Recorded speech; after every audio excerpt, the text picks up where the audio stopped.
আমার হুসাইন শহীদ হয়ে গেছে কারবালার ময়দানে, আমি যাইতেছি। আমার হুসাইন ডাক দিছে নানাজি কইয়া, আমি রওজায় থাকতে পারি নাই রে, আমি হুসাইনের দেখার জন্য নবীজি রওজা থেকে উঠা গেছি।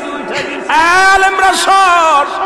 ইবনে আব্বাস বলে আমি স্বপ্নের মধ্যে দেখেছিলাম আমার রাসূল ডাকতে বলে মক্কা মদিনার মানুষেরা রে আর ঘুমাস না, আর তোরা ঘরের মধ্যে থাকিস না।